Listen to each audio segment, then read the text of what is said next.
Les femmes vont voter. Octobre 44, octobre 45. Une exposition à découvrir aux archives départementales du Nord jusqu'à fin avril. Bonjour Marine Vasseur.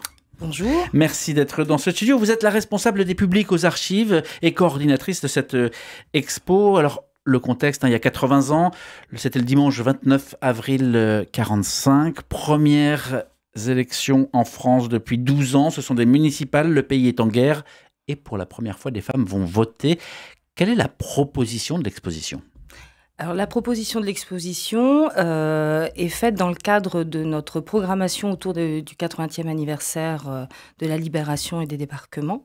Et on a souhaité porter cet éclairage au mois de mars, en plus avec le départ, avec le 8 mars qui s'annonçait. Et cette proposition repose sur un travail qui a été réalisé par le réseau des correspondants départementaux de l'Institut d'histoire du temps présent, donc une institution CNRS Paris 8, qui diligente en fait des enquêtes collectives sur 4 ans. Et là, il proposait une restitution sous forme d'exposition sur le droit de vote des femmes. Alors, qu'est-ce qu'on y trouve dans cette exposition ? Des textes, des photos, des portraits ? Donc, on s'est appuyé, cette exposition se présente sous forme de panneaux, donc conçus par l'IHTP, et extrêmement bien illustrés par des documents qui proviennent de différentes régions, départements. Donc, voilà, ces correspondants ont cherché dans les fonds départementaux. Et on a voulu, à chaque fois, comme à chacune de nos propositions, relever le défi autour d'une thématique, à explorer nos fonds. Donc, je rappelle qu'on conserve plus de 70 km de documents, donc du Moyen-Âge à nos jours, donc ce qui nous fait un formidable terrain de jeu. Et donc là, avec cette thématique... Avec 49 magasins sur cet étage. C'est ça, dans un très beau bâtiment et avec une belle salle de lecture qui accueille aussi le public. Et donc, nous avons exploré nos fonds et essayé d'illustrer, à partir des thématiques dégagées par l'IHTP, illustrer à travers nos fonds ce qu'on pouvait y trouver, en tout cas...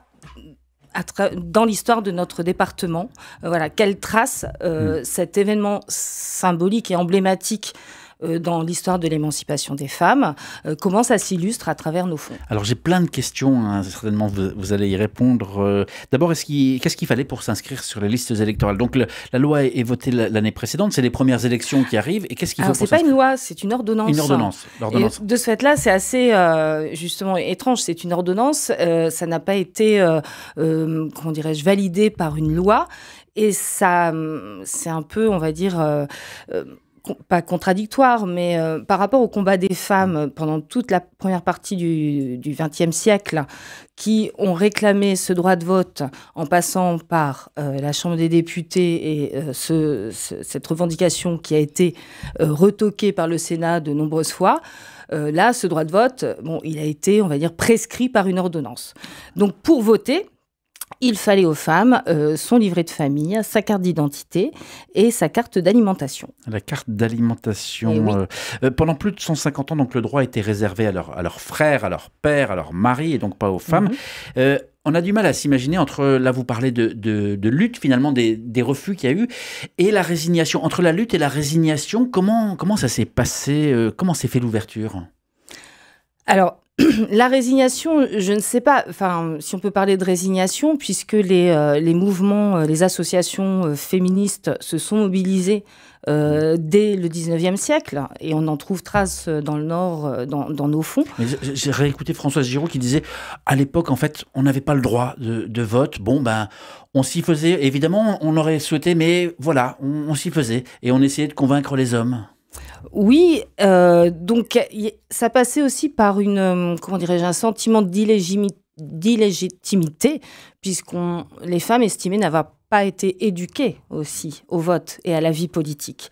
Et donc tout le travail de ces associations féministes dans la première partie du XXe siècle, c'était d'éduquer les femmes au vote et à l'action politique en leur démontrant qu'elles pouvaient avoir partie prenante à la vie publique et émettre un avis aussi dans des secteurs, alors certes, qui relevaient du domaine de compétences dans lesquelles on les mettait de façon sociétale, c'est-à-dire l'enfance, lutter contre l'alcoolisme, contre le mal logement, etc. Pourquoi ça n'a pas pris? Par exemple, on pense à Olympe de Gouges, 91, 2 ans après la déclaration des droits de l'homme, les droits de la femme, on aurait pu imaginer que le mouvement prenne?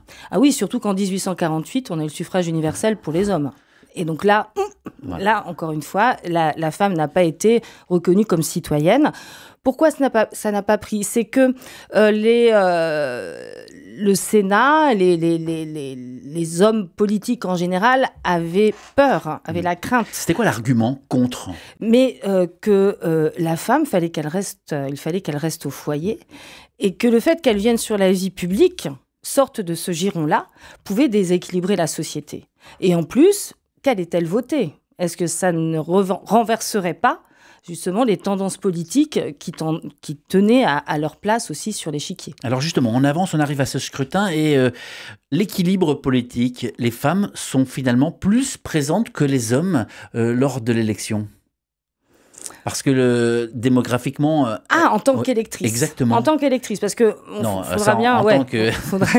en tant qu'électrice. Alors oui, elles s'inscrivent massivement sur les listes électorales. Alors avec un renfort de propagande aussi, puisque la crainte de l'État, c'était que les femmes ne s'inscrivent pas. Parce qu'il faut se remettre dans le contexte de la guerre, de cette après-guerre. Enfin là, on est en avril. Elle n'est pas finie encore, la guerre. Mais oui, Dunkerque n'a toujours pas été libérée. Donc là, les pères, les fils, les frères sont pour certains encore prisonniers. Il y a 2 millions les déportés ne sont pas rentrés.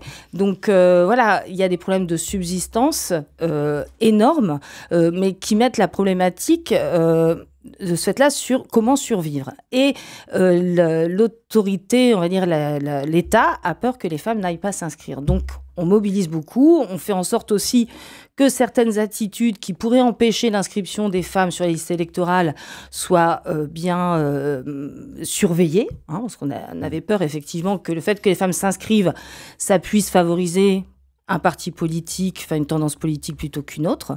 Donc, dans la presse, on mobilise les femmes en disant « Allez en mairie, inscrivez-vous ». On leur vraiment définit la façon de procéder. Et sur les rapports des commissaires des renseignements généraux ou des sous-préfets, on analyse beaucoup, ça c'est notre trace dans les archives, cette production administrative, avec des chiffrages vraiment très précis des inscrits. Crainte des conséquences du vote des femmes, en fait. Oui. Et alors, il y a les deux. On a peur du vote des femmes et aussi on a peur qu'elles ne s'inscrivent pas. C'est assez ambivalent, je vous le concède. Mais de ce fait-là, on a vraiment une très bonne vision du nombre de femmes qui sont inscrites sur les listes électorales. De la même façon, dans ces mêmes rapports, c'est la question du problème du vote des femmes à la veille des élections. Donc on analyse l'engagement déjà des femmes politiques, s'il existe, dans les arrondissements. On analyse leur participation à la vie politique ou publique à la veille des élections. Et les sous-préfets ou les commissaires des renseignements généraux essayent de dessiner des tendances. On parle de l'expo « Les femmes vont voter ». Ça se passe aux Archives du Nord avec Marine Vasseur, responsable des publics à ces archives et coordinatrice de cette exposition. Interview à retrouver en intégralité sur la page YouTube d'RCF Hauts-de-France.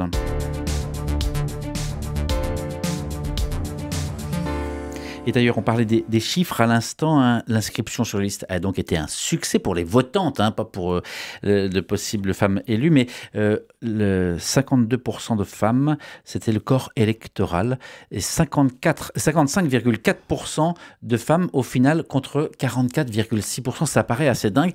Et vous aviez raison de le souligner. Est-ce que les femmes pouvaient être élues en tant que votantes ? Est-ce que le fait de voter, est-ce qu'elle pouvait aussi être élue ? Bien sûr, parce que là, l'ordonnance accorde le droit d'éligibilité. Alors, où était-elle ? Est-ce qu'elles étaient loin sur les listes ou est-ce que tout de même on a eu certaines femmes qui ont profité du suffrage pour être élues? Oui, alors sur les premières élections, les élections municipales, on a très peu d'informations, mais on a réussi. En fait, il aurait fallu dépouiller les résultats par commune. Donc il y a un certain nombre de communes et j'avoue. Mais ça, vous avez des documents. Vous avez les documents aux archives? Oui, tout à fait. On a les résultats des élections. En revanche, on a réussi à identifier, parce qu'il y a eu des listes des maires qui ont été élus donc à ces élections. On a réussi à identifier jusqu'à présent 5 femmes qui ont été élues maires. Parce que après, bien sûr, il y avait des conseillères municipales. À Lille, par exemple, il y avait 6 conseillères municipales, dont Martha Desrumeaux. La présidente de l'Union des femmes françaises. Exactement. Donc voilà, mais alors des maires qui étaient, je peux citer Louvroil, Villers-au-Tertre, Bachy, Hérin, Sarre-et-Rosières. Elles étaient cultivatrices, commerçantes, sans profession, ménagères, employées. Donc donc pour l'instant, mais voilà, les listes, elles sont faites avec des fautes parfois sur les prénoms, donc on a eu du mal à les retrouver quand même. Tout de même, ça paraît assez fou si on élargit un peu le regard que le suffrage soit accordé aux femmes si tard en France. Par exemple, au niveau européen, en Finlande, en Norvège, on est en 1906, 1913, Danemark 1915, Pologne Nouvelle-Zélande 1893. Nouvelle-Zélande 1893. Après, il y a aussi les revers de la médaille. En Afghanistan, on est en 1919 et voilà ce qu'il en reste aujourd'hui. Mais tout de même, quand on regarde autour, comment se fait-il que le poids du voisinage n'ait pas davantage pesé pour permettre ce droit de vote aux femmes ? Je ne sais pas. Pourtant, il y avait vraiment une communauté, on va dire, de féministes entre les deux guerres qui, donc, non seulement essayaient de réclamer des droits au niveau social, d'émancipation de la femme, mais aussi le droit de vote. Et elles étaient à l'intérieur d'un mouvement international. Elles communiquaient entre elles, elles se faisaient des congrès, on va dire, internationaux. C'est peut-être dû, je ne sais pas, à l'organisation politique de l'État. Ouais. Si on prend un peu de recul, célébrer finalement cette ouverture du vote aux Françaises, ça n'a pas toujours été fait, le fait de le mettre en lumière comme ça. Aujourd'hui, ça paraît évident. Ça paraît évident que, on puisse célébrer les 80 ans du droit de vote des femmes. Ça nous dit quoi ? Mais ça nous dit que le droit de vote est un droit et qu'il faut encore utiliser. Et c'est aussi ce qu'on a voulu montrer en diffusant des témoignages de femmes qui ont voté pour la première fois au sortir de la guerre. Et l'une d'elles, à la fin, incite les jeunes à utiliser ce droit et à ne pas le galvauder en le négligeant. Et la montée de l'extrême droite dans le monde, le retour en force d'un populisme décomplexé, qu'on peut associer d'ailleurs au relâchement de la censure ou de la modération sur les réseaux sociaux, tout cela entraîne aussi une certaine poussée d'un discours masculiniste. Est-ce que cette expo est aussi une réponse finalement à tout ça et quelle place elle trouve ? Le droit de vote, c'est un moment symbolique et un des temps forts de l'évolution des droits des femmes. Il est à remettre dans son contexte général, puisqu'on a après 1965 qui est important. Donc c'est, on va dire, une première accroche pour les jeunes pour dire, voilà, c'est un droit de vote, mais il y a eu d'autres droits qui ont été, pour lesquels les femmes ont milité, les femmes et les hommes, parce que c'était aussi un champ de revendication où des hommes participaient. Donc il y a eu 1965 avec la possibilité donc d'avoir un compte en banque pour la femme sans l'autorisation de son mari, ou même de pouvoir travailler sans l'autorisation de son mari. Et c'est à travail égal, salaire égal. Donc des choses qui sont arrivées plus tard avec des revendications, un mouvement féministe tel qu'on le conçoit maintenant, et qui n'a rien à voir peut-être avec les femmes qui ont milité ou revendiqué le droit de vote dans les années 45. Les femmes vont voter. C'est aux Archives départementales du Nord, rue Saint-Bernard à Lille, expo ouverte jusqu'au 29 avril. C'est gratuit, c'est ouvert du mardi au jeudi de 9h à 17h et le vendredi de 9h à 16h. Marine Vasseur, on sent qu'elle vous tient à cœur cette exposition. Elle s'adresse à qui ? Et qu'est-ce que vous dites à celles et ceux qui nous écoutent et qui disent « Oui, pourquoi pas ? Oh, on ne sait pas. Tiens, pousser la porte des archives, on n'est pas habitué. Et puis, pourquoi ?» Alors, parce que ça peut nous permettre d'avoir aussi un dialogue intergénérationnel. Ça, on le constate. Donc les jeunes, on n'hésite pas à les emmener. Ah ben oui, on accueille des groupes scolaires qui viennent effectivement visiter avec leur classe cette exposition. On a développé un atelier aussi spécifique de débat autour du droit de vote des femmes, où à partir de documents, les élèves vont essayer d'argumenter pour ou contre, faire un peu un jeu d'éloquence là-dessus et essayer d'aller voir dans les documents quels arguments on peut retirer. Un temps aussi, c'est rendre hommage à nos mères, nos grands-mères, mais qui ont vécu cette période très difficile de la Deuxième Guerre, de précarité, et qui ont gardé une flamme, qui leur ont permis d'aller mettre ce bulletin dans l'urne. Et puis, ça permet aussi de mettre des visages et des histoires sur des noms, parce que ces noms, on parlait tout à l'heure des rumeurs, je vois Léo Lagrange, Madeleine Léo Lagrange, qui en fait, les gens ne savent pas forcément qui était-elle. Et donc tout ça, on le découvre. Est-ce qu'il y a des portraits qui vous ont particulièrement frappé, des écrits, des choses, vos coups de cœur de l'expo? Mon coup de cœur, enfin mes coups de cœur, parce qu'en fait j'aime ces archives, donc de ce fait-là, celles qu'on a sélectionnées, avec mon équipe, elles nous tiennent particulièrement à cœur. C'est difficile aussi de retracer un parcours dans sa totalité. On a toujours des zones de silence. Faire une histoire de femme ou des portraits, c'est compliqué parce qu'à un moment donné, on perd la trace. Donc c'est un peu frustrant. Mais il y a Isabelle Claes qui était une élue communiste, c'est la première sénatrice. Qui a été résistante, et donc on voit et qui était ouvrière textile et qui a poursuivi son engagement de résistance. C'est en fait cette persistance dans l'engagement qui est très fort pour ces femmes, je trouve, quel que soit son bord politique.